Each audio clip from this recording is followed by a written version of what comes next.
Okay, good evening जी, good evening. तो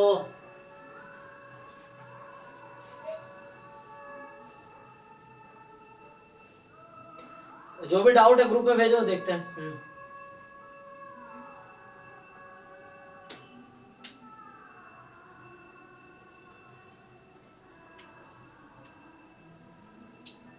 मेरा question sigma field की कॉन्सेप्ट से था थोड़ा सा।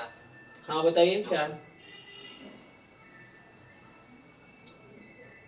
इतना उसमें आपने लिखा था ना कि जो जैसे सिग्मा फील्ड जैसे प्रोबेबिलिटी हम डेफिनेशन लिखते हैं तो उसमें पता था कि प्रोबेबिलिटी का function from sigma field to 0 1 probability मतलब 0 1 इंटरवल। तो जैसे सर मान लीजिए हेड टेल का मैंने वो सिग्मा फील्ड लिख दिया जो पावर सेट है phi H T H T. तो सर ये मैपिंग कैसे करता है प्रोबेबिलिटी को, हो जाना था मुझे। जैसे अब ये मेरे पास ये सेट है तो उससे मुझे निकालनी है हेड की प्रोबेबिलिटी। तो अगर इसमें चारों एलिमेंट देखें तो वो 4 है तो 1/4। तो नहीं लेकिन असलियत में तो हेड की प्रोबेबिलिटी हाफ होती है। तो सर सिग्मा फील्ड से प्रोबेबिलिटी कैसे निकालेंगे? तो 1/4 आपको कहाँ से पता चला 1/4 होना चाहिए?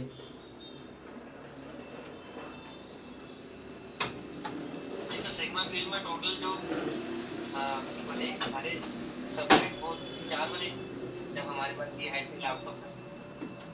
तो मतलब सिग्मा फील्ड की प्रोबेबिलिटी कैसे निकालेंगे वो समझ आता है बस। मान लीजिए सिग्मा फील्ड मेरा जी है,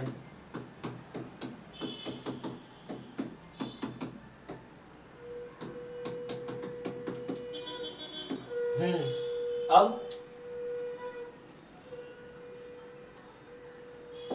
अब जैसे इवेंट हेड की मुझे प्रोबेबिलिटी निकालनी थी इस सिग्मा फील्ड का यूज करके, तो वो कैसे निकालेंगे?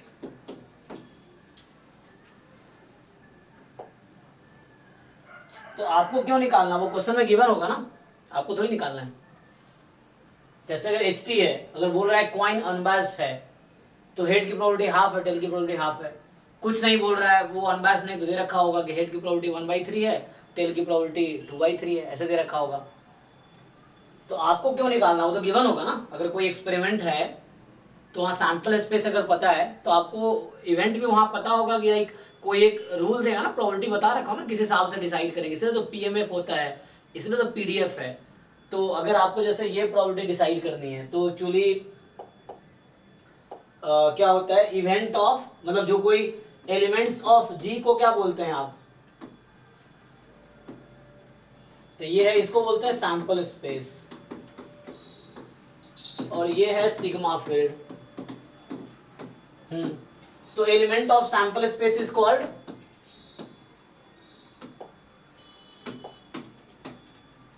हाँ जी कोई बताओ, element of sigma field is called event, है ना। So this is called an event, और इवेंट की हम प्रोबेबिलिटी निकालते हैं। तो जैसे फॉर एग्जांपल E1 आप जो कह रहे हैं कि सेट कंटेनिंग H हो सकता है, E2 फाई हो सकता है, E3 टेल हो सकता है, E4 HT हो सकता है। तो यहाँ 4 ही एलिमेंट है तो 4 इवेंट ही बनेंगे, ठीक। हाँ, अब आपको किसकी प्रोबेबिलिटी जाननी है, किस इवेंट की?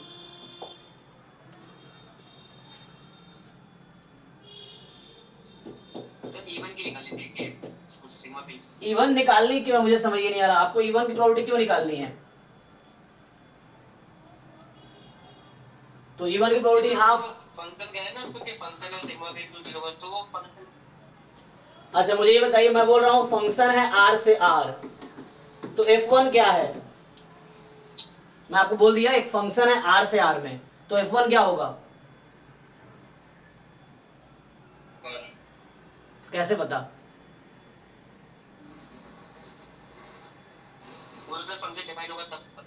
तो यही तो आंसर आपके क्वेश्चन का भी है, जब प्रोबेबिलिटी डिफाइन होगा तो पता चलेगा आपको की प्रोबेबिलिटी क्या है। तो यहाँ आपको ये बताया फंक्शन कहां से कहां तक है, आपको ये थोड़ी बताया कि फंक्शन है क्या।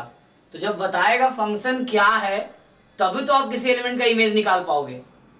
तो आपको प्रोबेबिलिटी बता रखा होगा क्वेश्चन में ना, कि वो यूनिफॉर्म है या बाइनोमियल है या समथिंग है, या कुछ दे रखा होगा कि क्वाइन अनबायस्ड है तो हाफ हाफ प्रोबेबिलिटी है। तो क्या दिक्कत है, अगर अनबायस्ड क्वाइन है तो E1 मतलब हेड, इसकी प्रोबेबिलिटी 1/2 है।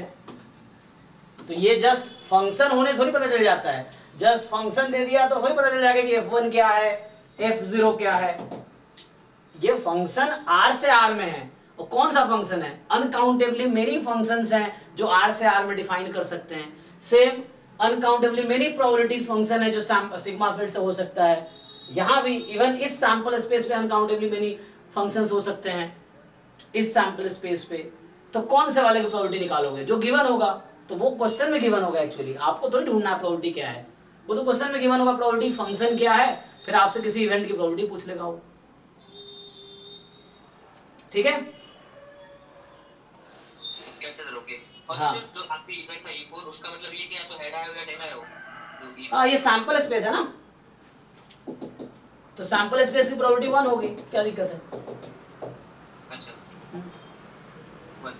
हाँ, ठीक है, यही पूछना था। ओके। कैसे करेंगे? वो गिवन होगा, प्रोबेबिलिटी गिवन होगा, वैसा कुछ नहीं है। नेक्स्ट। ओके।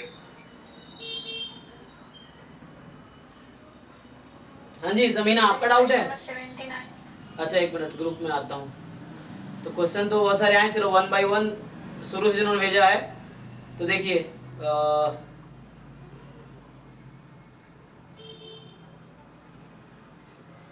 देखिए नया जो 79, तो 70, हाँ इसमें ये y का कैसे निकालेंगे डिस्ट्रीब्यूशन y?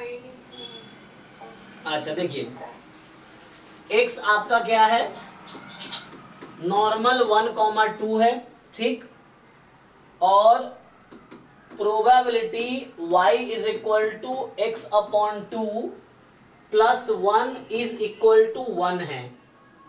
तो इसका कोई मतलब बताओ भाई, एक्स वाई लीनियरली रिलेटेड होने का क्या मतलब है?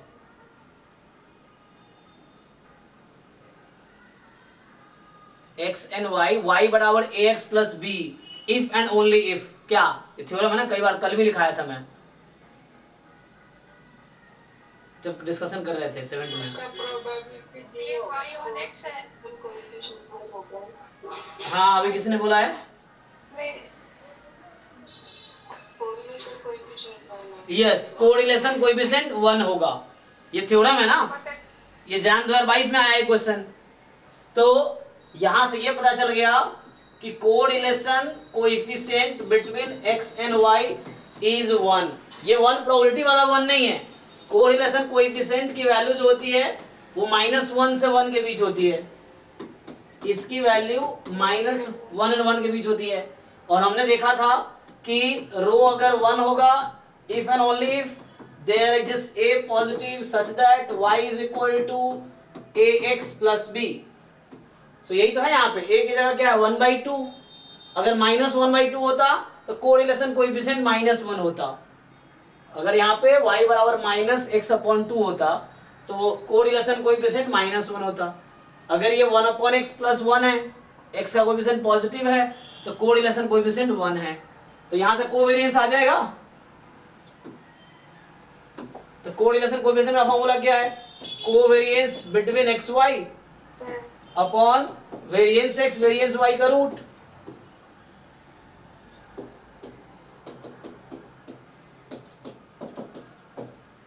क्या बोला है आगे? तो alpha covariance between X Y है, बीटा मीन ऑफ वाई है, गामा वेरिएंस ऑफ वाई है। पुट कर लो, यहीं से आंसर आ जाएगा। इसी में पुट कर लो, आपका यहीं से आंसर आ जाएगा। तो जरा ट्राई करो। अच्छा तो अभी पहले बात, कोरिलेशन कोएफिशिएंट 1 दे दिया और y बराबर x/2 प्लस 1 है। इसको ऐसे भी तो कर जी जी सकते हैं। क्या?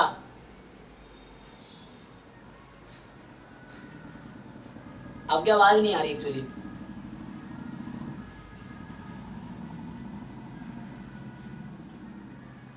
या तो इसको यूज कर लो या डिस्ट्रीब्यूशन निकाल लो y का।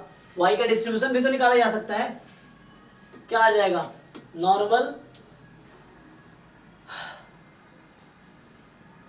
हाफ इंटू मीन एक्स 1 है, कितना 3/2 हो जाएगा मीन इसका।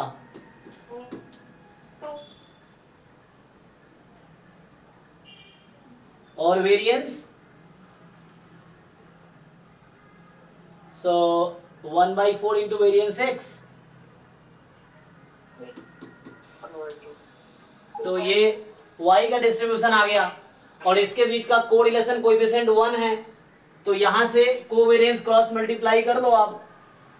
तो यहां से आप क्रॉस मल्टीप्लाई करोगे तो सिग्मा एक्स हाँ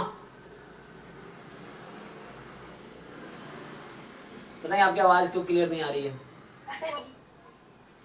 हाँ चैट में लिखो, मुझे लगता है इंटरनेट प्रॉब्लम है आपकी तरफ से।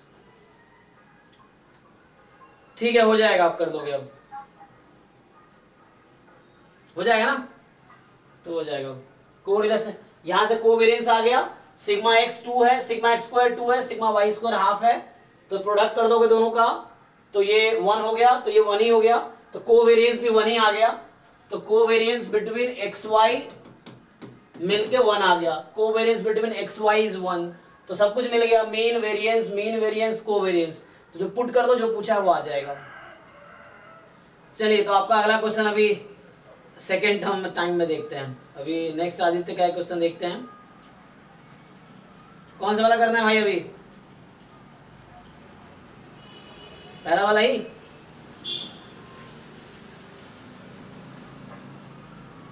सो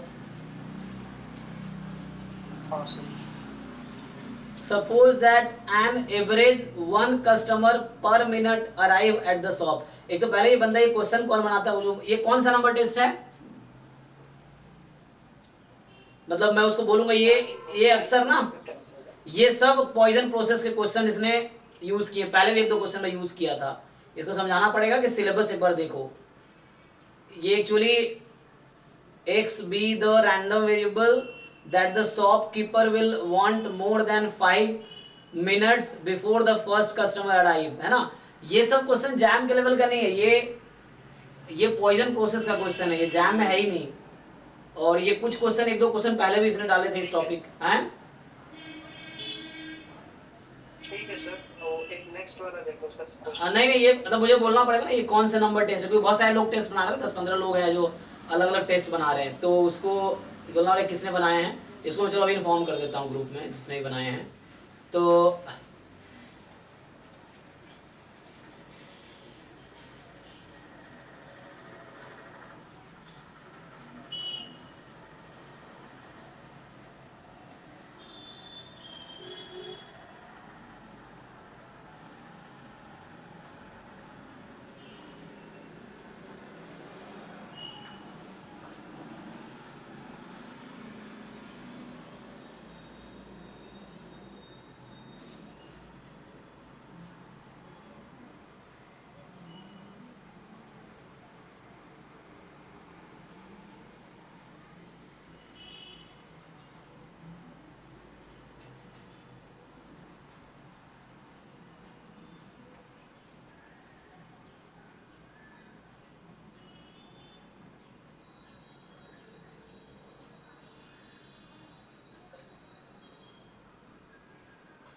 ठीक है 1 मिनट, तो ये तुम्हारा है। वो नेक्स्ट वाला जो क्वेश्चन है हाँ 27, उसमें ये बस बता दो कि मैं ज्योमेट्री कैसे नेगेटिव बनाऊंगा, मतलब इस लास्ट लाइन में कंफ्यूज कर रहा हूं, including the first person who owns. ये कह रहा है कि it is known that the certain town 30% people own an iPhone, है ना। A researcher ask people at random, so 30% लोग हैं जो आईफोन खरीद रहे हैं ना, ओन जो है उनके पास आईफोन, 30% लोगों के पास आईफोन है। अ researcher ask people at random whether they own an iPhone, okay, तो वो पूछता है आईफोन है या नहीं है ना, तो आईफोन होने की प्रोबेबिलिटी 30%, ना होने की 70%। अब है ना, अब पूछ रहा है the random variable x represent number of people asked up to and including the first person who owns an iPhone, तो owns an iPhone सक्सेस है, so number of trial till the first success, तो geometric है। Number of पूछना क्या है, trial है, so number of trial till we get the first success, तो success is getting the person, getting the है ना person who has iPhone, so like ये हो गया, तो लगाओ ज्योमेट्रिक लगा लो। सक्सेस प्रोबेबिलिटी 30% है, P 30% है। नेक्स्ट वाले में x सी, हाँ नेक्स्ट में आगे वाले में x जो है उसमें वो यूनिफॉर्म 0 1 क्या जाएगा, एक लाइन में एक पॉइंट हम चूज कर रहे हैं। A student tries to break his pencil of unit length 2 pieces uniformly। तो मतलब एक student tries to break his pencil of unit length, breaks his pencil of unit length 2 pieces uniformly. तो 1 length का pencil है और उसको 2 piece में uniformly break कर रहा है।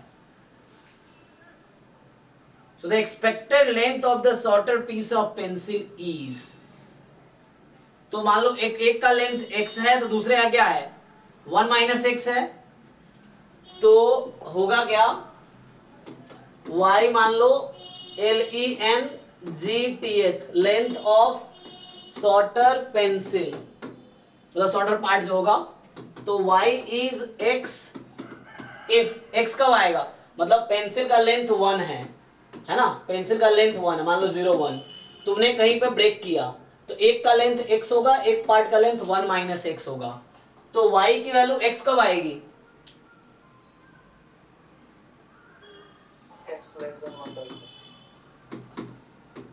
x less then 1/2, x more then 1/2, है ना, क्योंकि जो भी स्मॉलर हो, तो एक x है तो x स्मॉलर कब होगा, जब x का लेंथ 1/2 से कम हो, और 1 माइनस x जब ऐसा हो।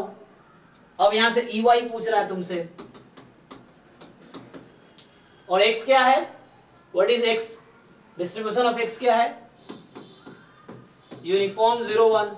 चलो ट्राई करो, ट्रांसफॉर्मेशन का क्वेश्चन हो गया ये, सॉरी यार ये हाँ ओके, हाँ यहाँ से तो ट्रांसफॉर्मेशन क्वेश्चन हो गया ये, तो y का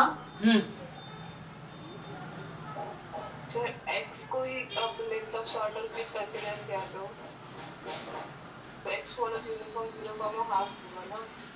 अच्छा x अगर शॉर्टर पीस है तो ठीक है, देन तो हाँ ठीक है, वो भी सोच सकते हैं आप, देन उसका मीन मतलब तो एट द एंड यहाँ से भी वही आएगा, यस, और ये भी करेंगे ये भी वही आएगा, एक्चुअली क्या होगा, तो एट द एंड होना वही है, क्योंकि इसका लेंथ भी 0 to half 0 to half, और ये प्रोबेबिलिटी कितनी होगी, हाफ हाफ ही हो जाएगी ना। तो ये जैसे कल एक क्वेश्चन था आपको याद होगा जो सिग्नम फंक्शन वाला था, वही लॉजिक यहाँ भी है एक्चुअली, कि क्या हो रहा था कि like y1 is x1 when x2 is less than equal to half, y1 is x2 मतलब प्लस माइनस में था, माइनस x2 दिस, तो हाफ हाफ प्रोबेबिलिटी है, तो जो डिस्ट्रीब्यूशन x1 x2 का था वही डिस्ट्रीब्यूशन y1 y2 का भी आ गया था सेम लॉजिक से। तो आप सही कह रहे हैं, ऐसे यहाँ पे अगर मैं ले रहा हूँ वैसा तो ठीक है, अदरवाइज अगर आप है ना, मैंने y ये कंसीडर किया है, तो at the end if you derive तो you will find y is uniform 0 half, यहां से ये आ जाएगा, क्योंकि हाफ प्रोबेबिलिटी और ये x 0 to half होगा ना, फिर हाफ 0 to half ही होगा, तो हाफ हाफ 1 हो जाएगा, तो at the and 0 to half आ जाएगा। और आप डायरेक्टली वो भी ठीक है कि if you think okay, so let me directly consider कि x जो है मतलब अब यहाँ पे आप ब्रेक कर रहे हो, तो x is the length of the smaller part, ठीक है, तो x जो है लेंथ ऑफ स्मॉलर पार्ट, तो ऑब्वियसली स्मॉलर पार्ट जो होगा, तो जो भी स्मॉलर पार्ट है दैट विल बी द है ना, मैं x लिया, सो ये मैक्सिमम क्या हो सकता है, x can take value uniform 0 to half, ठीक है, ये सोच क्योंकि हाफ ही है, इक्वल होगा तो ऐसा होगा, तो जो भी छोटा वाला वो हो जाएगा, तो जो भी स्मॉलर लेंथ है वो 0 से हाफ ही हो सकता है, उससे ज़्यादा पॉसिबल है नहीं, यहाँ से भी हो सकता है, आई थिंक यहाँ से प्रूफ करके देखिए यही आएगा, क्योंकि हाफ प्रोबेबिलिटी अगर मैं y का CDF निकालता हूँ, तो क्योंकि यहाँ से आपको यही पता है ना कि 1 minus x is uniform 0 1, right, ये है, तो less than equal to y, लेकिन y का रेंज जो है यहाँ पे y will take value 0 to half, है ना, y विल टेक वैल्यू, क्योंकि x लेस देन हाफ है तो लेस देन हाफ होगा, x अगर मोर देन हाफ है still 1 minus x will be less than half, तो in both the cases it will take value 0 to half। तो at the end अगर आप proof करेंगे, अगर आप चाहो तो है ना, you if you try to find the CDF of y, so if you find the CDF of y, so you will get the same like uniform 0 half, मतलब प्रूफ करना चाहो इसको टोटल प्रोबेबिलिटी यूज करके, ठीक है ना, क्या करोगे, probability capital Y less than equal to Y, तो E1 ये कंसीडर करो, E2 ये consider, probability of E2 into probability Y less than equal to Y given E1 plus E2 A given E2, total probability लगाओगे that then यही आ जाएगा, ठीक है। This is also fine if you directly find this, so सही है, यहां से वही आंसर आ जाएगा। So length of sorter part, ठीक है, यहां से भी आ जाएगा, ठीक है। चलो ये समीना का जो डाउट है, आपको रैंडम वेरिएबल वाला क्लियर हो गया, सीरियल वाला? नहीं हुआ है सर, वो भी मेरा एक डाउट है, डेफिनेशन फिर से एक्सप्लेन करना सर। हाँ इसलिए क्योंकि रेगुलर, उसके लिए आपने जो एग्जांपल ली थी ना, तो उस एग्जांपल में जो आपने पीडीएफ फाइंड किया था, एग्जाम्पल क्या लिया था बताइए, एग्जाम्पल क्या लिया था? आपने एक रैंडम वेरिएबल लिया था और वो हेड की प्रोबेबिलिटी हम फाइंड कर रहे थे, तो उससे रिलेटेड हमको एक पीएमएफ फाइंड करना था और आपने उसकी रेंज लिखी थी। देखो यही है, सर आप डेफिनेशन समझा दीजिए फिर मैं। हाँ yes sir, number of head capital H, a coin.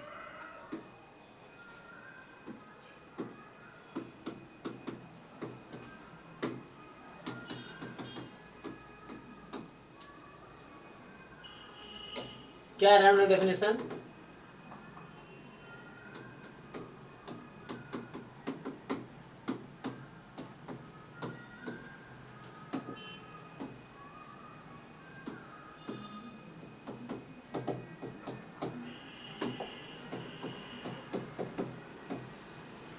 इसी का नाम है दिस,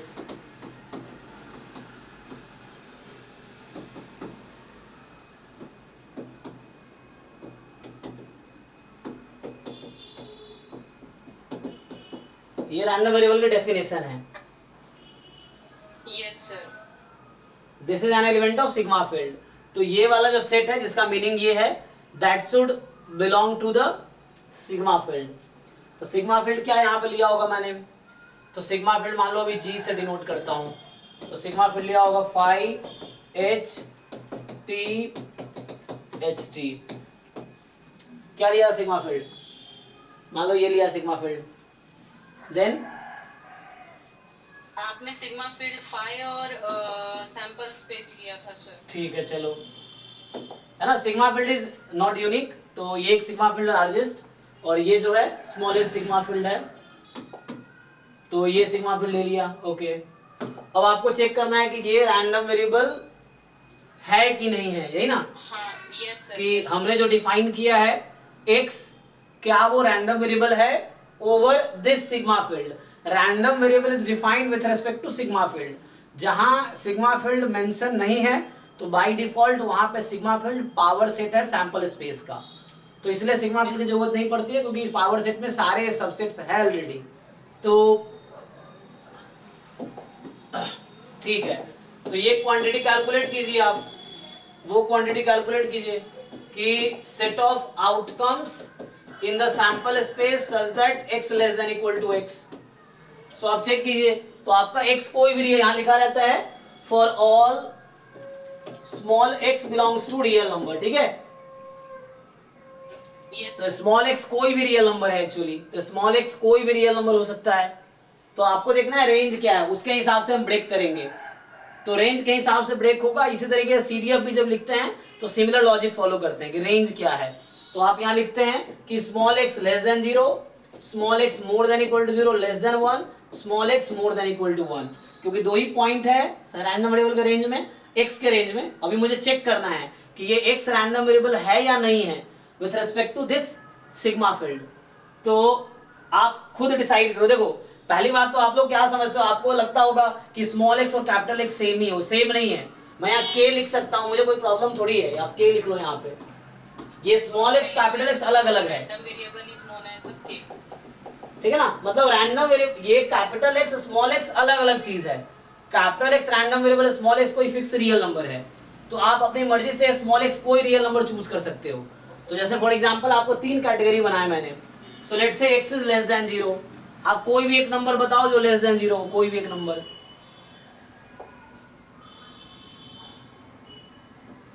कोई भी एक नंबर बताओ, नेगेटिव नंबर कोई भी। -1 जी -1। अब देखिए ध्यान से, मैं ये क्वांटिटी कैलकुलेट करता हूँ x को -1 रख के, तो मुझे सैंपल स्पेस के वो एलिमेंट चाहिए जहां पे कैपिटल X की वैल्यू -1 से लेस देन इक्वल टू हो जाए। तो आप खुद ढूंढो। आप देखो सैंपल स्पेस, ध्यान से देखो आप सैंपल स्पेस में h के करस्पॉन्डिंग रैंडम वेरिएबल की वैल्यू कितनी है और t के करस्पॉन्डिंग x की वैल्यू कितनी है। x एक फंक्शन है एक्चुअली, तो x आपका एक फंक्शन है। सो x ऑफ h कितना है और x ऑफ t कितना है। तो नंबर ये 1 है और ये 0 है। तो आप मुझे बताओ यहाँ पे कि ऐसे कौन कौन सा आउटकम है सैंपल स्पेस में जिसके करस्पॉन्डिंग रैंडम वेरिएबल -1 से कम हो जाती है। तो या तो रैंडम वेरिएबल 0 या 1 है, तो ठीक है। ऐसा कोई रैंडम वेरिएबल है ही नहीं, तो ये एम्प्टी सेट हो गया, खाली रहेगा। तो ये खाली रहेगा, एम्प्टी सेट, ठीक है। तो इस कैटेगरी में एम्प्टी सेट आया। x आप 0 से 1 के बीच कोई नंबर बताइए मुझे आप। यहाँ पर हेड टेल आएगा सर, यहाँ पर मैं पूछ रहा हूँ x, कोई मुझे स्मॉल x कोई नंबर बताइए 0 से 1 के बीच का। 0.7 1/2। हाँ, मान लीजिए 1/2 ले लिया, तो वो सारे आउटकम सैंपल स्पेस के जिसके लिए x की वैल्यू 1/2 से कम है। अब चेक करो ऐसे कौन कौन सी वैल्यू है x की जो 1/2 से कम है। 0 आएगा, तो x बराबर 0 आया। x बराबर 0 किस आउटकम में करस्पॉन्डिंग आया है, टेल के करस्पॉन्डिंग, ठीक है। अब आपको डाउट अगले पार्ट में जो अब मैं करूंगा, है ना। Yes sir. ठीक है, आप मुझे कोई नंबर बताइए जो 1 से ज्यादा है। 3 ले लिए, चलिए यहाँ पे लिखता हूं मैं। तो omega belongs to sample space such that capital X less than equal to 3। अब मुझे बताइए x की कौन कौन सी वैल्यू है कैपिटल X जो 3 से कम है। 0 and 1। ओके, तो वो सारे आउटकम जिसके करस्पॉन्डिंग x या तो 0 है या 1 है। तो x 0 किसके करस्पॉन्डिंग है, हेड के सॉरी टेल 0 टेल। के करस्पॉन्डिंग टेल आएगा। हाँ, और 1 के करस्पॉन्डिंग हेड आएगा, तो टोटल क्या आ गया। हेड एंड टेल आएगा। हाँ, तो क्या कंफ्यूजन है अब।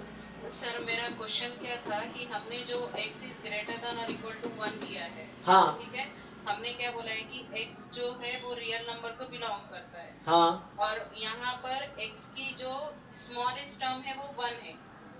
हाँ, स्मॉल x की, हाँ स्मॉलेस्ट 1 है। हाँ। तो जब हम कैपिटल X में देखते हैं तो उसका रेंज 0 और 1 है, तो 1 पे तो इसकी वैल्यू हेड होगी ना, तो लेस देन हम क्यों ले रहे हैं सर? क्योंकि आपको टर्म तो 1 है, 0 तो क्योंकि आप इसमें ध्यान नहीं दे रहे। डेफिनेशन क्या है, डेफिनेशन क्या है, ये कुमुलेटिव। हम लोग क्या करें, माइनस इनफिनिटी से वहां तक जा रहे हैं। यही चीज आपसे पूछेंगे, फिर आप सीडीएफ भी नहीं निकाल पाएंगे इसका इस तरीके से। सीडीएफ क्या होता है, सीडीएफ की डेफिनेशन क्या है, सीडीएफ इसी की प्रॉपर्टी लगा दो तो सीडीएफ बन जाती है। Yes yes. इसी में प्रॉपर्टी अप्लाई करो। तो सीडीएफ ऑफ एक्स को आप कैसे डिफाइन करते हो, f of b minus f of। तो यहां भी अगर आप x को 3 लेंगे ना, इसी क्वेश्चन में अगर आपसे मैं पूछूं कि what is CDF of x at 3 in this question, इसी क्वेश्चन में इसकी सीडीएफ 3 पे क्या आएगी, probability x less than equal to 3। Probability x की वैल्यू क्या क्या है जो सेटिस्फाई कर रही है इसको, 0 या 1। सो प्रोबेबिलिटी x बराबर 0, प्रोबेबिलिटी y बराबर 1। मैं आपको यही तो कह रहा हूं कि आपको ये लग रहा है कि स्मॉल x और कैपिटल X सेम है। मैं कह रहा हूं small x capital X same नहीं है। आपके दिमाग में क्या चल रहा है कि आपने स्मॉल x लिया है 1 से ज्यादा, तो आपको लग रहा है मैं कैपिटल X को 0 क्यों ले रहा हूं, क्योंकि कैपिटल X स्मॉल x में कोई रिलेशन नहीं है।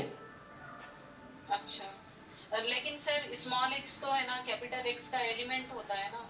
किसने कहा, कहां लिखा हमने, ऐसा कहीं पे लिखा है हमने, क्योंकि मैंने देखा है सर। कहां देखा आपने, स्मॉल x को हम जो नोटेशन देते हैं, capital X random variable denote करता है और स्मॉल x जो है वो उसके रैंडम वेरिएबल ऑब्जर्व्ड वैल्यू होती है। डिनोट करता है। तो इसमें कहां ऐसा लिखा है, रैंडम वेरिएबल के डेफिनेशन में कहां लिखा है, वो तो आगे जाके सैंपलिंग में यूज होता है कि ऑब्जर्व्ड वैल्यू दे रखी होती है।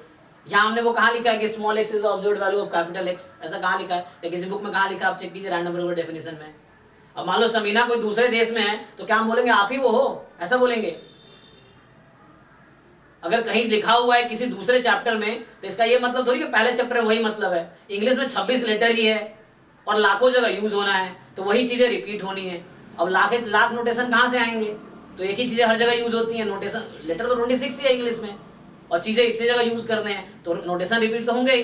तो यहाँ पे small x capital x observed value थोड़ी है इसकी। हमने कहा यहाँ पे फंक्शन, इसका डेफिनेशन क्या है रैंडम वेरिएबल का? Sample space to R. मैं कह रहा हूँ X can be any real number. क्या कैपिटल एक्स कोई भी रियल नंबर हो सकता है? यहाँ कैपिटल एक्स की दो ही वैल्यू है, 0 या 1, और स्मॉल एक्स मेरा कोई रियल नंबर हो सकता है। तो आप जो कह रहे हैं कि स्मॉल एक्स ऑब्जर्व्ड वैल्यू है, ये तो कॉन्ट्रडिक्शन आ गया यहाँ पे। यहाँ कैपिटल एक्स सिर्फ दो ही वैल्यू ले सकता है, या तो 0 या 1, और स्मॉल एक्स में कोई भी रियल नंबर कंसीडर करूंगा, एनी रियल नंबर। अच्छा, तो ऐसे कैसे हो सकता है कि कैपिटल एक्स की वैल्यू स्मॉल वैल्यू है, कैपिटल एक्स की ऑब्जर्व्ड वैल्यू स्मॉल एक्स है, कैपिटल एक्स दो ही वैल्यू ले रहा है, स्मॉल एक्स पूरा रियल नंबर ले रहा है। but range of small x is starting from 1 ना sir? हाँ ठीक है, small x starting from 1, fine. मैं बोल रहा हूँ एक्स 1 से ज्यादा आपने कोई नंबर कंसीडर किया, ये क्या लिखा है, what is this? Yes. X capital X is less than or equal to small x. हाँ, तो आपने एक्स 1 से ज्यादा लिया, Okay. ठीक है, ले लिया। 3 ले लिया मैं आपने, तो मुझे कैपिटल एक्स देखना है 3 से कम क्या क्या पॉसिबल है। अच्छा, हाँ समझ गया sir, thank you so much. तो मुझे ये नहीं देखना कि एक्स कहाँ से, हमने बीच का थोड़ी लिया, हम कुमुलेटिव वैल्यू ले रहे हैं, ये वाला यहाँ भी आ रहा है, ये वाला यहाँ भी आएगा, और इसीलिए CDF right, CDF increasing function होता है, या बोलो नॉन डिक्रीजिंग इसीलिए होता है क्योंकि ऊपर वाला ऐड होता चला जाता है, तो ये टी यहाँ भी आएगा जो आप छोड़ना चाह रहे हैं एक्चुअली। हाँ यस सर, समझ गया सर, मुझे वही लास्ट का स्टेप ही नहीं समझ में आ रहा था, लेकिन बाय स्टेप आपने जो क्लियर किया ड्यू टू डेफिनेशन यहाँ से ऐसा हो रहा है। यस। तो जैसे यहाँ पे आपका सैंपल स्पेस आ जाएगा एच टी, तो इसी में आप प्रोबेबिलिटी लगा दोगे तो क्या होगा, CDF of X at X, आप प्रोबेबिलिटी लगा दो तो 5 की प्रोबेबिलिटी 0, इसकी प्रोबेबिलिटी 1/2, इसकी प्रोबेबिलिटी 1। तो यहाँ इंक्रीज क्यों हो रहा है, क्योंकि आप माइनस इन्फिनिटी से एक्स तक आ रहे हैं, ये एक्स क्या है यहाँ, ये मोर देन माइनस इन्फिनिटी है, तो capital X is more than minus infinity till X we are considering. तो हर बार हम एक्स तक जाएंगे, कहां से स्टार्ट करेंगे, माइनस इन्फिनिटी से, माइनस इन्फिनिटी से। और एक्स हम यहाँ फिक्स कर रहे हैं कि इस बीच में कुछ भी लेंगे तो उसके हिसाब से फिक्स किया मैंने कि 1 से ज्यादा कुछ भी ले लो, 5 ले लिया, तो कैपिटल एक्स माइनस इन्फिनिटी से 5 तक की सारी वैल्यू काउंट करेगा कैपिटल एक्स जो पॉसिबल है यहाँ से, इस तरीके से। अभी क्लियर हो गया sir, thank you so much. तो एक मेरा प्रॉब्लम है सर, ग्रुप में मैंने जी जी जी देखते हैं, तो ये आपका आ जाएगा ऐसा आ जाएगा, ये सीडीएफ हो गया, इसी रैंडम वेरिएबल का ये सीडीएफ है।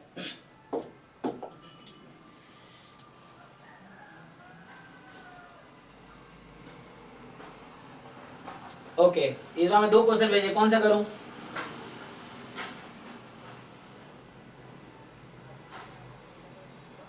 दोनों सॉल्व करना, अभी एक एक क्वेश्चन कर रहे हैं, तो या तो आपके अब रुकिए वेट कीजिए, और लोगों के भी डाउट्स हैं उनके करते हैं। ठीक है सर। हाँ, क्या omega with this refer to P, दूसरा आपका है, ठीक है, आते हैं अभी, डेली क्लास हो रही है तो आप डेली, अभी देखते हैं, अभी टाइम बचता सॉल्व करते हैं, अभी एक एक पर्सन के एक एक सॉल्व करते हैं, अभी देखते हैं क्या है, इसने कितने भेज दिए, इसने 3 भेज दिए, फिर शिवम, ठीक है, एक सौ जाते हैं सॉल्व करते हैं, एक शिवम का करते हैं, फिर आपके क्वेश्चन पे आते हैं अभी। तो इसका जो पहला क्वेश्चन है, तो इसने जो भेजा है पहला क्वेश्चन जो 34 नंबर है कि रैंडम वेरिएबल एक्स का पीएमएफ दे रखा है, हालांकि क्वेश्चन आसान है, तुम ढंग से कैलकुलेशन करोगे ना। So this is equal to 1 upon कोई फंक्शन बोल दो इसको, जैसे मान लो अभी जाई बोल दिया, जाई बोल दो, जाई ऑफ अल्फा प्लस 1, और यहाँ क्या है एक्स की पावर माइनस में अल्फा प्लस 1, तो मतलब ये है कुछ कि 1 अपॉन जाई लेट से अल्फा प्लस 1, इसको ऐसा लिखो 1 अपॉन एक्स की पावर अल्फा प्लस 1, एक्स की वैल्यू क्या है 1 2 3, मतलब नेचुरल नंबर, ठीक है, तो एक्स की जो पॉसिबल सपोर्ट है वो नेचुरल नंबर है। अब आपसे क्या पूछा है, यहाँ जाई एस को डिफाइन किया है इसने, तो फॉर एग्जाम्पल मैं अगर लिख दूं कि क्या है, ढंग से देखो, इसको मैं समेशन में ही लिख देता हूँ, तो जो डिफाइन किया है वो 1 + 1/2 की पावर s + 1/3 की पावर s + 1/4, है ना, यही चल रहा है, एंड सो ऑन 1 x की पावर s है ना, तो क्या है x क्या है s डॉट डॉट डॉट चल रहा था, ऐसे चल रहा है, ठीक है। वो एक्चुअली एस लिखने की जरूरत नहीं थी, ये सो वन ऐसे ही है एक्चुअली, मतलब कहने का मतलब ये हो गया तुम्हारा कि 1/n इस ये लिखने की जरूरत नहीं है। सो लाइक ये कुछ ऐसा है, जाइए इज लाइक समेशन 1 बाई, मान लो ऐसा लिखता हूँ, n की power s n from 1 to infinity, ये है, शॉर्ट में समझो। तो जैसे मैं शुरू में बोला तुम चेक कर लो क्या ये पीएमएफ है, तो तुम यहाँ पे अगर समेशन लगाओगे तो देखो यहाँ ध्यान से, अगर तुमसे मैं पूछूं कि यहाँ पे अगर समेशन लगाओगे तो क्या होगा, इसका समेशन आएगा और इसका समेशन किसके इक्वल है, जैसे समेशन 1 बाई एक्स लिख सकते हो, यहाँ पे तुम चाहो तो एक्स लिख सकते हो, अगर तुम्हें प्रॉब्लम ना हो तो एन लिखो या एक्स लिखो, क्या प्रॉब्लम है। तो 1/x इसकी power alpha plus 1 X from 1 to infinity, मैं चेक कर रहा हूँ पीएमएफ है कि नहीं है, तो उसके लिए बस इसका समेशन निकाल रहा हूँ। ये कितना है, इसको देख के बताओ इसकी वैल्यू क्या आएगी, इसको देख के बताओ, दिस इज व्हाट। हाँ जी, सो जाते हैं जिसका डाउट है। हाँ क्या होगा इसका सम, अरे समझना है तो कोशिश करना पड़ेगा ना, तभी तो समझ आएगा, वरना सॉल्यूशन तो कहीं भी मिल जाएगा। बुक्स में सारी चीजें लिखी है ना, टीचर की जरूरत क्यों पड़ती है इंसान को, कि समझाने वाला चाहिए, वरना अगर इतना दिमाग बच्चों में होता कि किताब में जितनी लिखी सब अगर समझ आ जाता तो किताब पढ़ के एग्जाम नहीं निकाल लेता ये चीजें। तो यही तो समझना है, समझने की कोशिश करो। तो जाई एस तुम्हारे पास 1/x की पावर एस है, x 1 से इन्फिनिटी है, तो इसकी वैल्यू जाई एस है, तो इसका सम हो जाएगा जाई अल्फा प्लस। ये क्यों लिख रहा हूँ, क्योंकि यहाँ मैं समेशन लगा था, ये तो है ही, इसका सम ये हो जाएगा, कट के 1 आ जाएगा, मतलब पीएमएफ है, सही है, मैं बस ये चेक कर रहा था पीएमएफ सही है कि नहीं है, तो पीएमएफ है। अब तुम देखो तुम्हारा जो ए ऑप्शन है, जैसे कि एक्सपेक्टेशन ऑफ एक्स चाहिए, तो डेफिनेशन क्या है एक्सपेक्टेशन का, समेशन एक्स इनटू क्या, पीएमएफ, p of x, ये यहाँ पीएमएफ, तो 1/जाई ऑफ अल्फा प्लस 1 1/x की पावर अल्फा प्लस 1 x की वैल्यू 1 से इन्फिनिटी। अब ये क्या करेगा, ये वाला x को इसमें मल्टीप्लाई करो, तो यहाँ पावर 1/x का अल्फा प्लस 1 है, तो पावर अल्फा इंटू 1/x, एक कट गया, तो समेश, ये तो कांस्टेंट है, इसको बाहर करो, ये कांस्टेंट है ना, तो उसको बाहर करो, x वेरिएबल है ना बस, तो 1/जाई अल्फा प्लस 1, अब x कट जाएगा तो क्या बचेगा तुम्हारा, समेशन 1/x की power just alpha, right, check करो जस्ट अल्फा बचेगी। अच्छा, तो ये तो 1/जाई रहेगा, इसका सम बताओ, फिर से इसको देख के बताओ, इसकी वैल्यू वो है, तो इसकी वैल्यू किसके इक्वल आएगी जो मैं सर्कल किया अभी, तो ये जाई अल्फा और अपॉन में क्या है, ठीक यही है तुम्हारा। वैसे ही अगर मैं EX² निकालूं तो summation x² same PMF,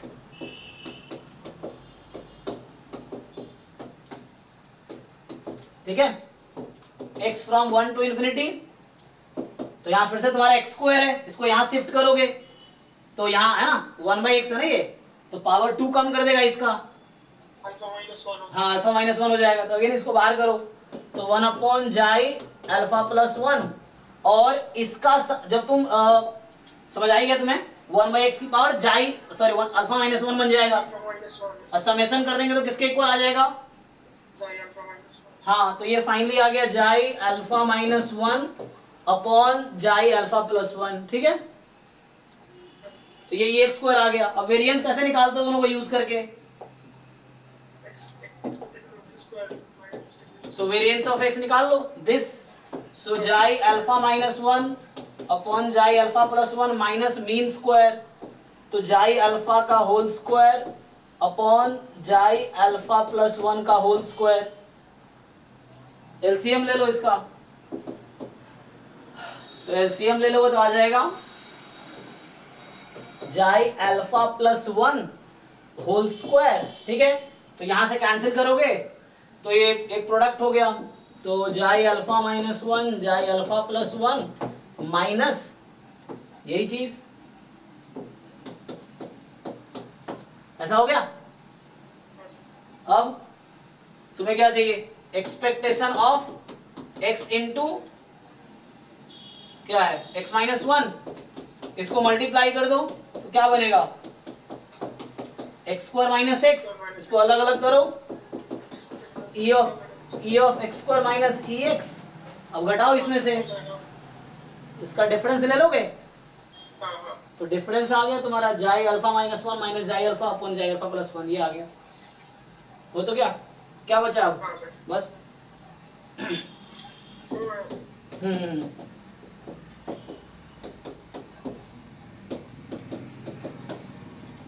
okay easy था वो, बस फंक्शन देख के डर लगता है ऐसे कुछ। हाँ कुछ है नहीं, क्वेश्चन देख के बड़ा डर लगता है क्या डिफाइन कर दिया, वो कुछ है नहीं, सिंपल क्वेश्चन है।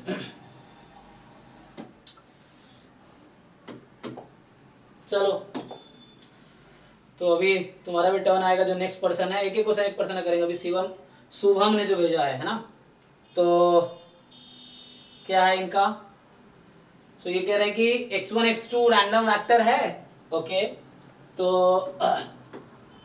x1 x2 एक रैंडम वेक्टर है जिसका ज्वाइंट पीडीएफ आपको गिवन है, ठीक है ना, इसका ज्वाइंट पीडीएफ है।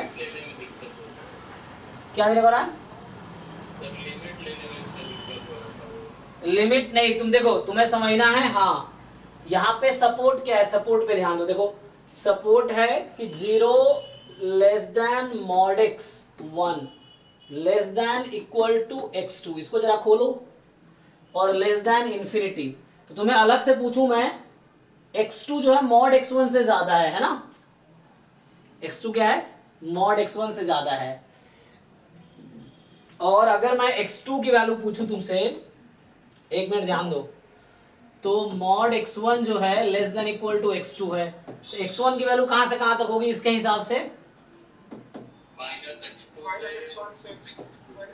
हाँ माइनस x2 से x2 हो जाएगी। तो ये x1 का रेंज है x2 के टर्म में, तो कहीं ना कहीं x1 x2 के टर्म में x2 भी x1 से होगा। तो देख ले पीडीएफ क्या उसके हिसाब से सोचते हैं। देखो तो ये है 1/√2 पाई 1/x2 e की power minus half x2 square. देखो 1/√2 पाई 1/x2 e की power minus half x2 square.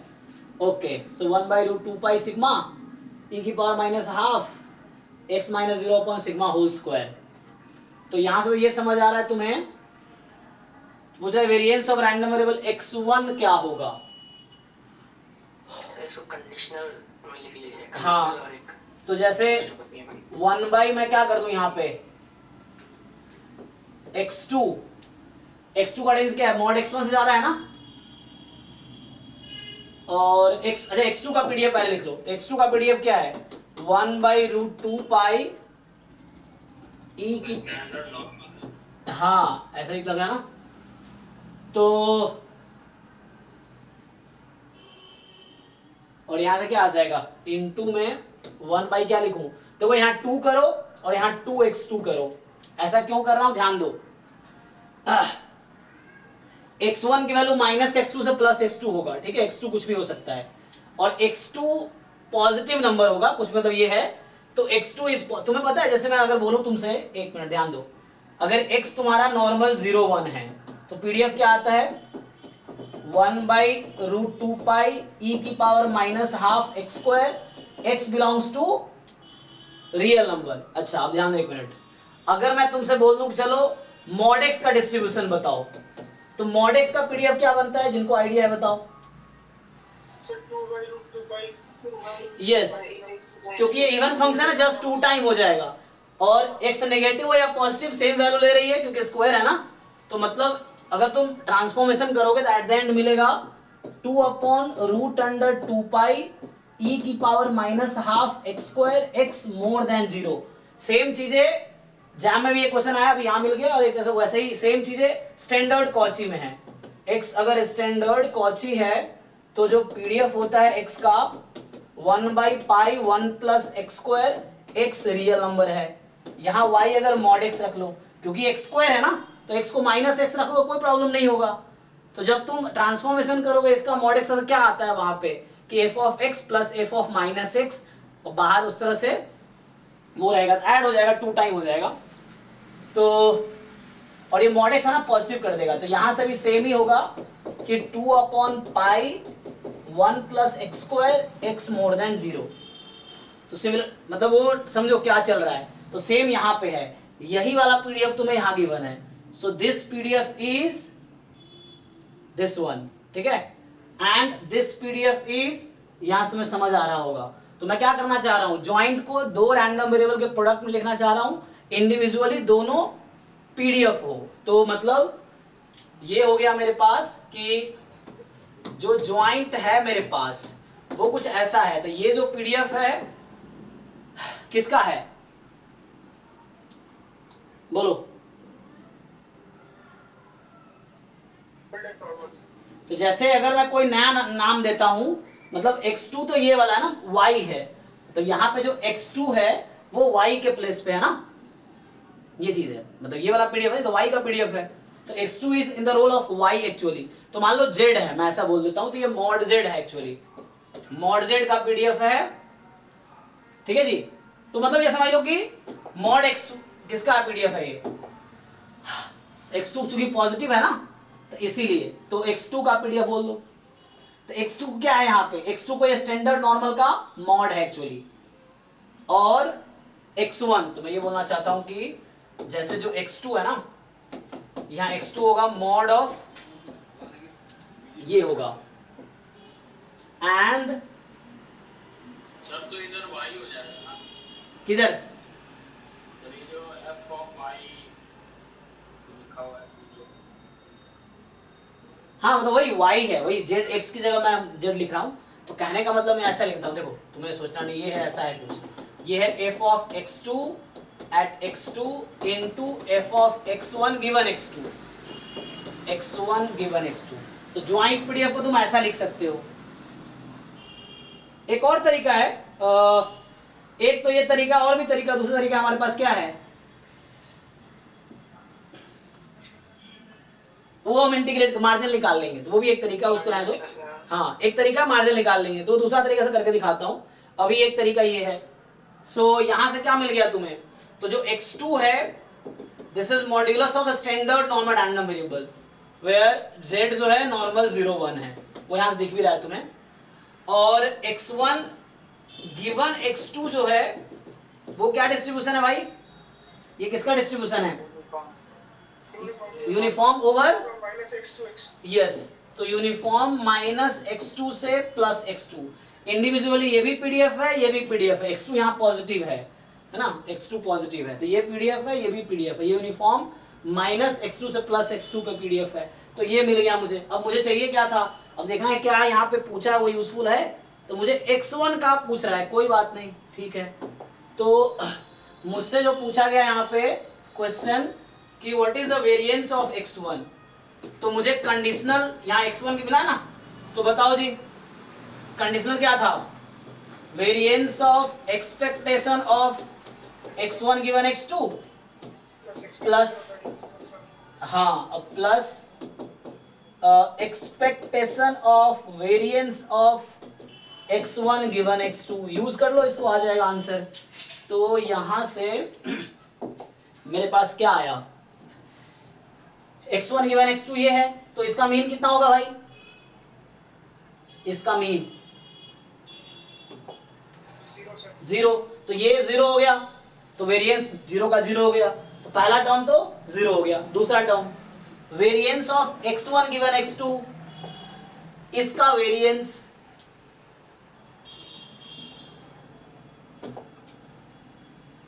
b minus a whole square by 12, हाँ b minus A whole square by 12। तो यहां से पहला टर्म तो चलो तुम्हारा, Square by 3 आ जाएगा। अच्छा x2 स्क्वायर बाई 3, ठीक है, x2 स्क्वायर बाई 3, और इसका लेना है फिर से x2 स्क्वायर, तो एक्सपेक्टेशन बाहर है ना, तो ये आ गया x2 स्क्वायर बाई 3, तो यहां से 1/3 बाहर, एक्सपेक्टेशन ऑफ x2 स्क्वायर। अच्छा देखो x2 स्क्वायर जो है x2 मॉड z है, बोला ना मॉड z एक्चुअली, तो मॉड z स्क्वायर एक्चुअली ये आ गया 1/3, एक्सपेक्टेशन ऑफ z स्क्वायर ही आ जाएगा, क्योंकि यहाँ स्क्वायर करोगे दोनों तरफ ना, x2 square is same as z square, और एक्सपेक्टेशन ऑफ z स्क्वायर कितना होता है, तो 1/3 आना चाहिए। चेक करो आंसर क्या है, 7/2। ठीक है। तो इस तरीके से आ गया। सर इसके पीडीएफ को ऐसे भी लिख सकते हैं, x2 नॉर्मल 0,1 फॉलो कर रहा है और x1/x2 यूनिफॉर्म 0,x2 नहीं फॉलो कर रहा है। x2 नॉर्मल 0,1 नहीं कर रहा है ना, वही तो समझना है। x2 नॉर्मल 0,1 का मॉड है वो फॉलो कर रहा है। x2 नॉर्मल 0,1 होता तो x2 का रेंज यहाँ कहां से स्टार्ट हो रहा है, 0 से ना। और अगर x2 नॉर्मल 0,1 होता तो x2 का रेंज क्या होना चाहिए था,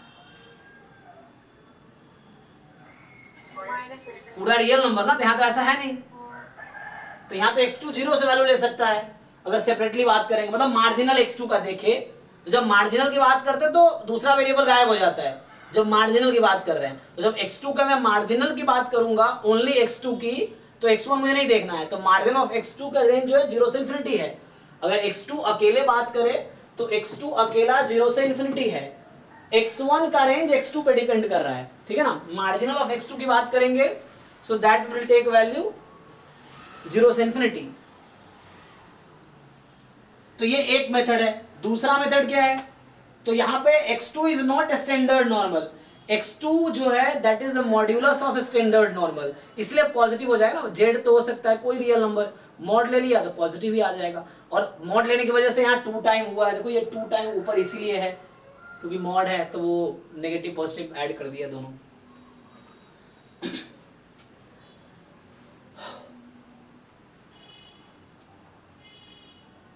ठीक है। दूसरा मेथड क्या था, दूसरा मेथड था कि हम x1 का मार्जिनल निकालें, वो भी कर सकते हैं, कोई दिक्कत नहीं है। तो इसी क्वेश्चन का जो सेकंड मेथड है कि आप मार्जिनल निकाल लो x1 का डिस्ट्रीब्यूशन। तो क्या करोगे आप, जो ज्वाइंट है 1/√2 पाई 1/x2 e की पावर -12 x2 स्क्वायर dx2, क्योंकि x1 का मार्जिनल। अब जो मार्जिनल फाइंड कर रहे हैं ज्वाइंट से, तो मुझे ज्वाइंट में देखना है कि x2 का रेंज क्या है, what is the range of x2 in the joint. तो ज्वाइंट में क्या है, बोलो भाई। सर mod x से infinity है। हाँ, मॉड x1 से इन्फिनिटी लेना पड़ेगा मुझे। ज्वाइंट में आपको देखना है कि रेंज क्या है x2 का। तो ज्वाइंट में देखेंगे अगर हम, तो x2 का रेंज है मॉड x से इन्फिनिटी। यहाँ 0 से इन्फिनिटी नहीं ले सकते क्योंकि आप x1 का मार्जिन निकाल रहे हो, तो x2 अभी x1 पे डिपेंड कर रहा है ज्वाइंट में, ठीक है ना। तो ज्वाइंट में x2 का डिस्ट्रीब्यूशन, ये मार्जिनल x2 का ये रेंज है, ज्वाइंट में ये रेंज है x2 का, ठीक है। तो आपको याद ही होगा कि कैसे ज्वाइंट से मार्जिन निकालते हैं। तो ये ज्वाइंट डिस्ट्रीब्यूशन है, तो उसमें x2 का रेंज ये है। अब ये इंटीग्रेट कर लो, इजीली इंटीग्रेट हो जाएगा।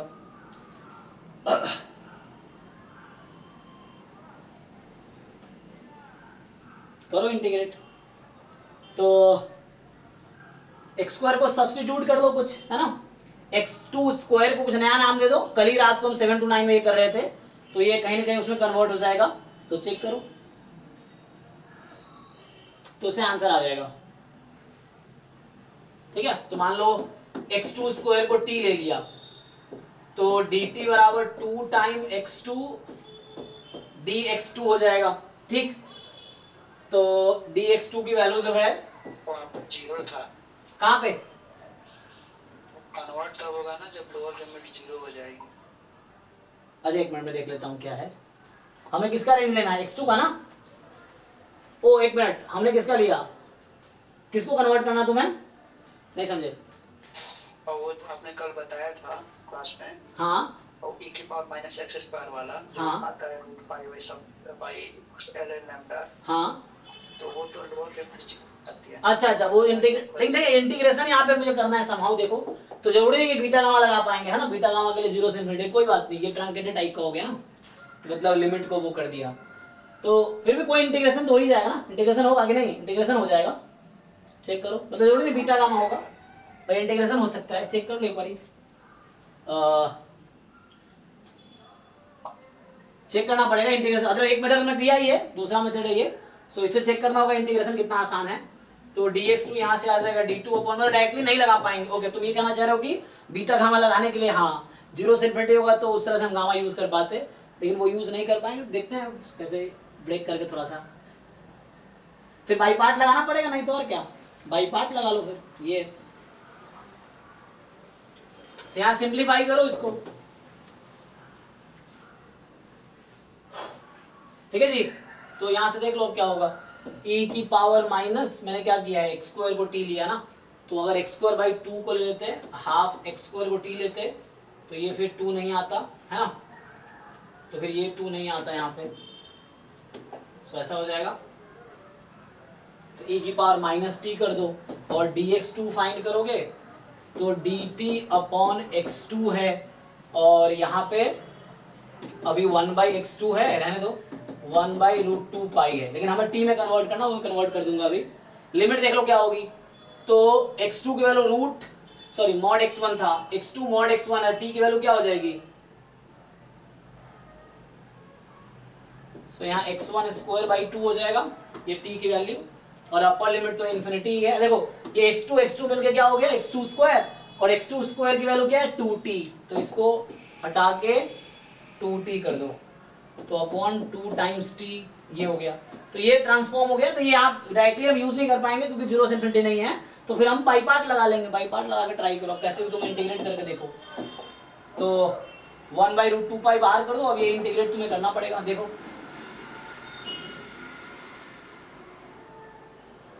कर पाओगे इंटीग्रेशन, आसान है,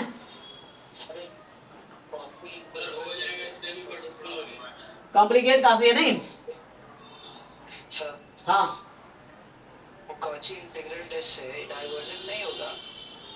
क्यों डाइवर्जेंट होगा, ये 0 से इन्फिनिटी थोड़ी है, ये तो इन्फिनिटी पे तो Cauchy integral test work increasing है, पॉजिटिव है,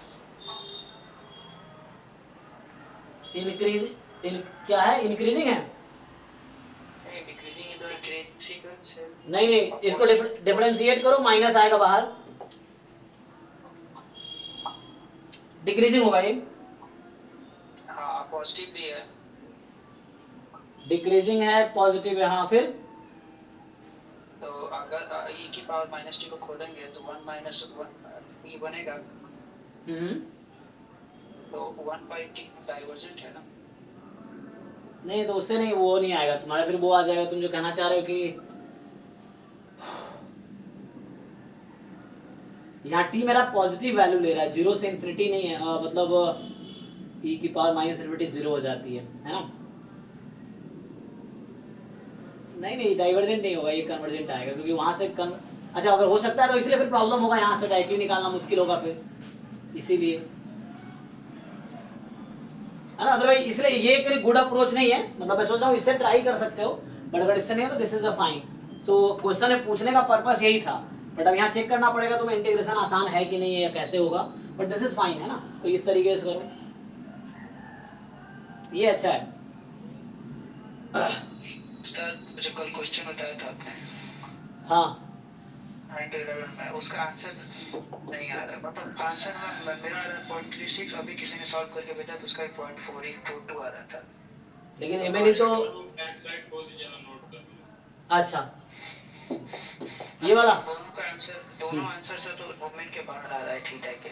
हाँ, लेकिन आंसर तो थीटा में ही आना चाहिए, आंसर क्या दे रखा है ऑफिशियल आंसर की में, 0.5 सही है सर, क्या 0.5, यस सर, हाँ तो इसीलिए ना, क्योंकि थीटा का आंसर 0.5 से 1 है तो यस, तो इसीलिए हो सकता है कि जो मिनिमम पॉइंट तुम्हें 0.4 मिल रहा है, तो मैं तुम्हें कहा था ना कि जब बाहर हो तो वो तो एमएलई हो नहीं सकता, तो तुम्हें देखना है कि थीटा के रेंज की कौन सी वैल्यू है जिसपे मैक्सिमम हो जाएगी, तो वो 0.5 भी होगा उस केस में, फिर तुमने एमएलई निकाला लेकिन वो वैल्यू आउट ऑफ रेंज आ गई, so that can not be the MLE, तो एमएलई होने के लिए थीटा का रेंज में ढूंढना पड़ेगा अब, तो मतलब उस रेंज में कोई वैल्यू, मतलब क्रिटिकल पॉइंट तुम्हारा बाहर आ गया ना, तो उस इंटरवल में कोई क्रिटिकल पॉइंट नहीं है, मतलब उस रीजन में जो हाफ से 1 थीटा है, उस इंटरवल में फंक्शन किसी भी पॉइंट पर डेरिवेटिव उसका 0 नहीं है, तो मतलब उस इंटरवल में या तो फंक्शन इंक्रीजिंग होगा या डिक्रीजिंग होगा, तो तुम ये बस चेक कर लो कि हाफ टू 1 में फंक्शन इंक्रीजिंग है कि डिक्रीजिंग है, वही कह रहा था कल सर कि डिक्रीजिंग आएगा तो 0.5 ही आएगा, यस तो डिक्रीजिंग ही आएगा एक्चुअली,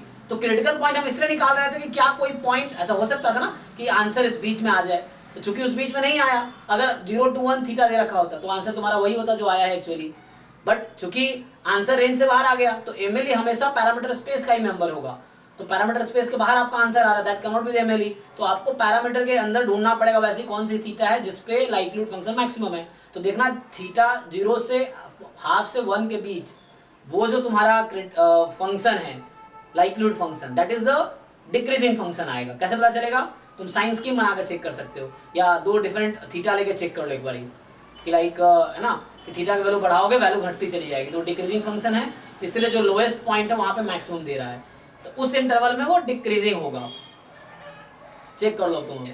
हाँ अच्छा, वो इसलिए है ना लॉजिक, यहाँ देख लो जैसे क्या है कि ऐसा हो रहा होगा ना, जैसे हमारा रेंज है हाफ से 1 और तुम्हारा आया 0.4 के आसपास, तो इस पे मैक्सिमा है, तो ऐसा हो रहा होगा, इस पे मैक्सिमा है, ऐसा हो रहा होगा कि जो मैक्सिमा है 0.4 पे है, लेकिन चूंकि 0.4 तो पैरामीटर स्पेस में है ही नहीं, तो मुझे तो इसी इंटरवल में ढूंढना पड़ेगा, है ना, तो मुझे तो इसी में देखना है कि किस पॉइंट पे मैक्सिमम है, तो ये वाला केस आ रहा होगा कि 0 पॉइंट, तो हमारा तुम्हारा मैक्सिमम मिला 0.4 पे, but 0.4 is not in the domain of the function, तो आपका डोमेन तो ये है हाफ से 1, तो ये एब्सोल्यूट मैक्सिमा का कॉन्सेप्ट है कि क्रिटिकल पॉइंट अगर रीजन में ना आया डोमेन में तो बाहर कर दो उसको, तो मैक्सिमा तुम देखो एंड पॉइंट पे एग्जिस्ट करेगी, तब अगर क्रिटिकल पॉइंट उस इंटरवल में नहीं मिल रहा है तो मींस मैक्सिमा या मिनिमा एंड पॉइंट पे होगी।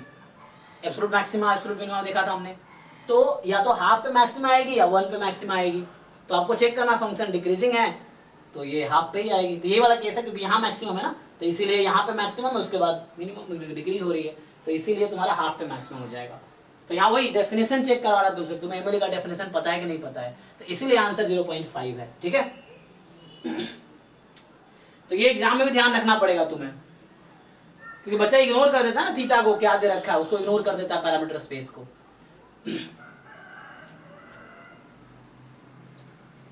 ठीक है,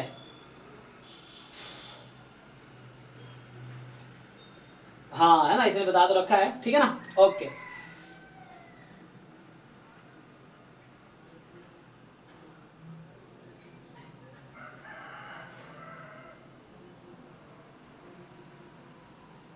तो किसका डाउट रह गया? तो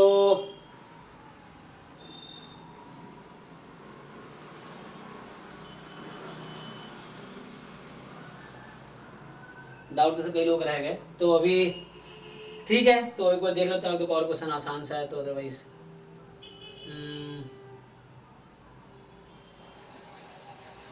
शुभम का तो हो गया। अच्छा तुम्हारा दूसरा क्वेश्चन था 21 उसके पहले वाला, तो देखो बाकी दिन का फिर रह गया, फिर कल 6 to 7 ज्वाइन करो, है ना, तो कल फिर डाउट होगा या। सो 21 में जो है mxt जो दे रखा है e की power -t plus theta e की पावर 2t -1, तो इसको तुम अगर ब्रेक करोगे तो e की पावर -t, e की पावर थीटा, e की पावर 2t -1, तो इसको अगर और तुम ब्रेक करो डिस्क्रीट प्लस पॉइजन का बन जाएगा, तो एक काम, मैच नहीं हो रहा है एक भी, अच्छा तो यहाँ से एक काम अगर करें हम कि मतलब डीजेनरेट प्लस पॉइजन, हाँ ये तो जैसे तुम्हारा आ जाएगा e की पावर -t किसका होता है, म्यूटी प्लस हाफ डीजेनरेट हो जाएगा, है ना, हाँ, और वहां पे e की पावर लैम्डा e की पावर t होता तो वो पॉइजन बन सकता था, लेकिन वैसा तो है नहीं। 2 उसको पकड़ लेंगे 2x प्लस y, जहाँ y डीजेनरेट -1 पे और x पॉइजन है थीटा, तो पॉइजन में यहाँ पे क्या रहता है, t e की पावर t होता है, t होता है ना, यहाँ 2t है, तो उसको कैसे लाओगे, पॉइजन x को 2x पकड़ लेंगे तो अच्छा रुको, जैसे mxt हमारे पास होता है, ठीक है, एक्सपेक्टेशन e की पावर tx, तो जो तुम्हारा मैं समझ तुम जो कह रहे हो, तो ये पॉइजन x है, तो e की पावर लैम्डा e की पावर t -1, अब mx t की जगह 2t अज्यूम कर लेते हैं, तो e की पावर लैम्डा e की पावर 2t -1, यही ना, तो ये किसका mgf ऐसा आता है 2x का, मतलब अगर मैं y बराबर 2x लेता हूं, है ना, तो mgf ऑफ y जो आता है एट t, तो एक्सपेक्टेशन ऑफ e की पावर ty, तो यहाँ पे तुम रख दोगे एक्सपेक्टेशन ई की पावर, है ना, 2tx, तो this is mx eight 2t, ठीक है। तो y बराबर 2x होगा, तो mgf of y at t will be mg of x at 2t, ठीक है। तो यहाँ से मैं ऐसा लिख देता हूँ, देखो, सो ये mx1t है और ये mx2t बोल देते हैं, ठीक। तो यहाँ पे x1 तो तुम्हारा हो गया डीजेनरेट, x1 इज, तुम इसको नॉर्मल जैसे सोच सकते हो, कोई प्रॉब्लम नहीं है। नॉर्मल में क्या होता है, e की power mu T plus half sigma square T square, तो यहाँ से सिग्मा स्क्वायर 0 आ जाएगा। तो जब सिग्मा स्क्वायर 0 होता है तो वो डीजेनरेट बन गया एक्चुअली, ठीक है। तो कोई प्रॉब्लम नहीं है, वेरिएंस सिर्फ डीजेनरेट एंड वेरिएबल का 0 होता है। तो यहाँ से तुम्हारे पास ये डीजेनरेट आ गया एट, तो कहने का मतलब ये हो गया, कोएफिशिएंट क्या है इसका, -1 ना। So probability x is equal to -1 is 1, x1 is equal to -1 is 1, and यहाँ से ध्यान दो, ये जो x2 है ये 2y होगा, राइट। x2 क्या होगा, 2y, जहाँ y क्या होगा, y जहाँ पॉइजन होगा थीटा, हाँ, जहाँ पे y है पॉइजन थीटा, ओके। तो यहाँ से देखो, और तुम्हारा x क्या है, तो ये तो x था, तो अब जो x है वो x1 प्लस x2 है, मतलब x1 प्लस 2y समझ लो। अब x1 डीजेनरेट है और तुम्हारे पास ये है, तो क्या पूछा है तुमसे, x बराबर 0, है ना। तो देखो, सो प्रोबेबिलिटी x बराबर 0, तो x1 plus 2y is equal to 0। अब x1 के पास तो एक ही पॉसिबल वैल्यू है ना, तो x1 तो सिर्फ -1 ले सकता है, और कोई पॉसिबिलिटी है नहीं। तो y यहां से कितनी आ जाएगी, हाफ आना चाहिए, लेकिन तो डोमेन में ही नहीं है ना। x1 को तो -1 रख दोगे, तो y तुम्हारा 1/2 आ गया, नहीं y 1/2 आ गया ना, अच्छा, तो y 1/2 आ गया, मतलब x2 के, -1/2 आएगा ना। नहीं -1 रखना है x2 को। अच्छा, जैसे अभी x1 प्लस x2 इज 0, है ना, तो यहाँ से x1 -1 तो x2 1, इस तरीके से ना। और चूंकि प्रोडक्ट है तो ये अलग अलग हो जाएगा, तो probability x1 is equal to -1 and x2 is equal to 1, ये हो जाएगा। तो ये प्रोबेबिलिटी तो 1 हो गई क्योंकि डीजेनरेट है, तो यहाँ पे 1 हो गई। अब probability x2 is equal to 1, तो x2 का सपोर्ट क्या है, देखो जरा, तुम्हारा y क्या है, पॉइजन है ना। सो पॉइजन का सपोर्ट क्या होता है, 0 1 2 3 डॉट डॉट डॉट। तो यहां से 2y का सपोर्ट क्या होगा, 0 2 4 6 डॉट डॉट डॉट, जो कि तुम्हारा क्या है यहाँ पे x2 है, ये ना, x2 बराबर 2y, ठीक। तो अब x2 यहाँ 1 ले ही नहीं सकता वैल्यू, तो मतलब ये 0 हो गया, तो 0 आ गया, ठीक है। तो गलत दे रखा है, गलत दे रखा है। एक्चुअली वो दिमाग लगा दिया होगा, लाइक x2 बराबर यहाँ पे 2 आ जाता अगर, तो y बराबर 1 आ जाता, तो y बराबर अगर 1 आ जाता तो काम आसान था ना। जैसे x2 बराबर 2 आ जाता, तो यहाँ इंस्टेंट उल्टा हो गया ना, यहाँ पे तो y की वैल्यू हाफ वो आ जाएगी, अगर मैं x2 को 2y रखता हूँ तो y तो हाफ आ जाएगी, लेकिन उसको जिसने बनाया उसको लगा होगा ना y 1 आ जाएगी, तो y 1 आ जाएगी तो क्या आ जाएगी, पॉइजन में 1 पे e की पावर माइनस लैम्डा और थीटा की पावर 1/1 फैक्टोरियल, इस तरीके से कुछ आ जाएगी, या 0 उसको लग रहा होगा 0 आ जाएगी यहाँ पे, ठीक है ना। लेकिन x2 तो -1 पे डिजेनरेट हो गया ना, इसीलिए अगर वो मान लो 0 पे हुआ होता तो x2 भी 0 0 0 हो जाता, अगर वो 0 पे डिजेनरेट होता तो 0 0 हो जाता, उस तरीके से। तो वो उसने बनाने में थोड़ा गलती किया है, ठीक है। तो इस तरीके से थीटा e की पावर माइनस थीटा आ जाता उस केस में, अदरवाइज अगर y की वैल्यू 0 पॉसिबल होती तो e की पावर माइनस थीटा आ जाता, तो ऐसा होता, लेकिन ऐसा कुछ बना नहीं है, ठीक है ना। यहाँ से अगर मैं x2 को 2y रख देता हूँ तो y 1/2 हो जाएगी, y 1/2 वैल्यू ले ही नहीं सकती है, तो वो सपोर्ट में नहीं है, तो अदरवाइज 0 होता है ना, तो ये 0 आ जाएगा, तो आंसर इज 0 यहाँ पर, ठीक है। तो अभी हम लोग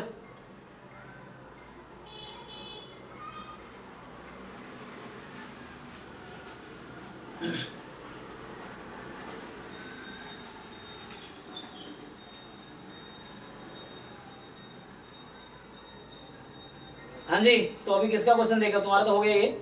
तो शिवम तुम्हारा एक रह गया, उससे पहले इनका था, समीना का था। चलो एक क्वेश्चन आपका देख लेते हैं, सेकंड वाला समीना है आई थिंक, तो ठीक है, इसको नेक्स्ट क्लास में करेंगे, फिर नहीं है तो फिजिबल है, जस्ट चेक करना है कि कौन सा प्रोबेबिलिटी 1 होगा उस तरीके से। ए यूनियन बी की प्रोबेबिलिटी क्या होती है? लेस देन 1 ना। चलो नेक्स्ट क्लास में करेंगे इनका फिर। चलो अभी हम लोग कंटिन्यू करते हैं 7 to 9 बैच, तो बैच 2 जो है, और ठीक है, तो कल फिर 6 to 7 डाउट क्लास होगी। थैंक यू अभी के लिए।